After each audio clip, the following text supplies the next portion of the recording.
Assalamualaikum warahmatullahi wabarakatuh. Saya Devinka Intansa Gita dengan NIM 0801 12822270558. Jadi di sini saya akan menjelaskan tentang program untuk menghitung jumlah pangkat suatu deret. Misalnya input itu X, yaitu 3, maka output berupa hasil dari 1 pangkat 3 dikurang 1 ditambah 2 pangkat 3 dikurang 2 ditambah 3 pangkat 3 dikurang 3. Jadi sama dengan 1 ditambah 2 ditambah 1 sama dengan 4. Jadi kita masuk ke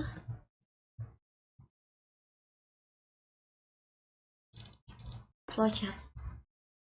Itu dimulai dari start, dimana setelah itu kita akan membaca inputan dari pengguna yang memasukkan nilai dari variabel ndef sebagai jumlah baris, sebagai nilai.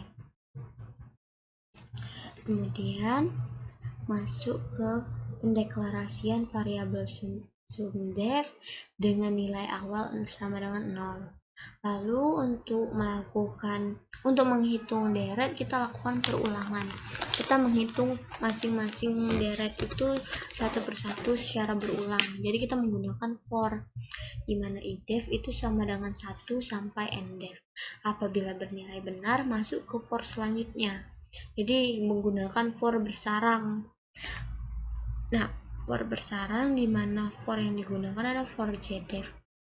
Jdef sama dengan 1 sampai idef. Yang apabila benar, maka akan dilakukan perhitungan perpangkatan. Jadi kita melakukan perpangkatan dulu baru penjumlahan.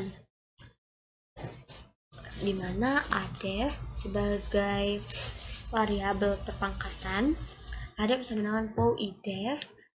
Idef itu nilai 1, 2, 3, 4 gitu. Sedangkan ndef dikurang idef itu sebagai pangkatnya. Lalu masuk ke jdef plus. Kemudian cek lagi nilai jdef. Apabila memenuhi, lakukan perpangkatan lagi. Apabila tidak, masuk ke false atau masuk ke proses selanjutnya, di mana kita akan melakukan penjumlahan. Jadi kita akan menjumlahkan nilai sumdef dengan adef. Jadi sumdef yang kita ketahui tadi kan 0, ditambahkan dengan nilai adef terakhir sebelum keluar dari perulangan for. Jadi nilai sumdef ditambah adef menjadi nilai sumdef yang baru. Kemudian masuk ke idef plus. Cek lagi di for idef apakah nilai idef masih memenuhi. Apabila memenuhi, masuk lagi ke for bersarang dan lakukan proses dalam for bersarang.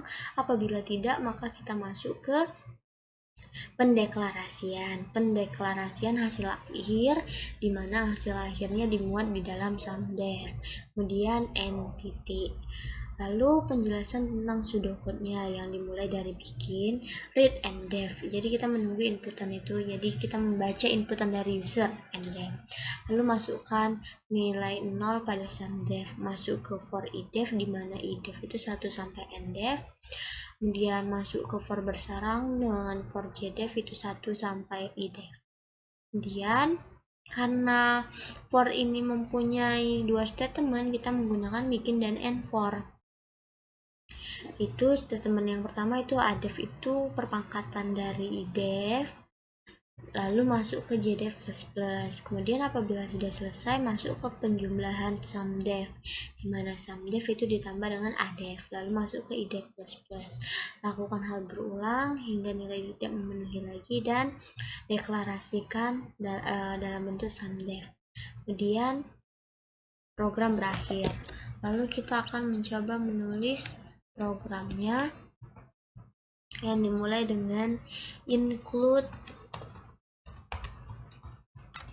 history untuk membaca fungsi cin, cout, dan inline. Lalu kita juga membutuhkan include method. Karena apa? Karena kita akan menggunakan fungsi pow agar kita dapat program dapat membaca fungsi pow. Kemudian using namespace std untuk membaca namespace yang berlabelkan std, lalu inmain sebagai program utama. Kemudian tanda kurung kawal buka dan tutup sebagai mulai dan selesai.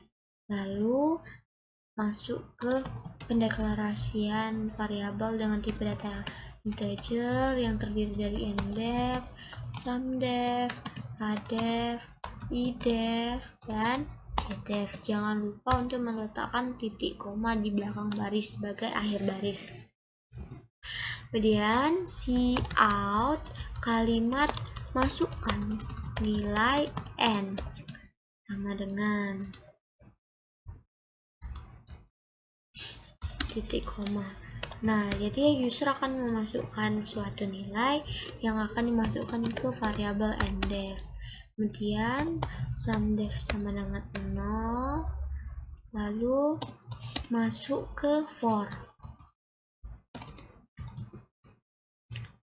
idef sama dengan 1, dimana idef itu kurang dari sama dengan ndef. Idef plus, lalu masuk ke for bersarang,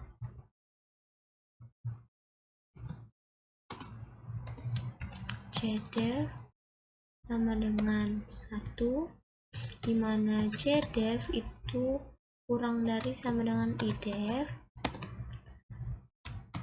Cdef plus, kemudian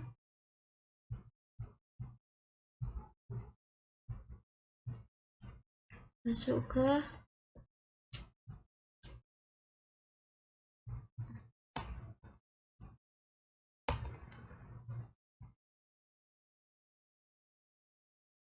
adef,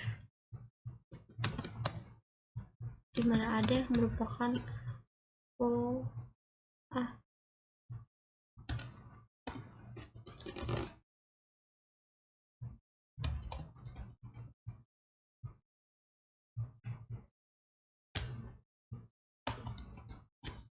ada 90 idef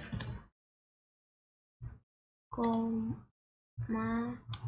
ndef dikurang idef, titik koma, lalu cdef plus, kemudian sumdef tambah dengan adef, kemudian tutup, cetak jumlah deret, kalimat jumlah deret sama dengan mendeklarasikan nilai sumdef yang terakhir, dan lain-lain. Kita coba running program.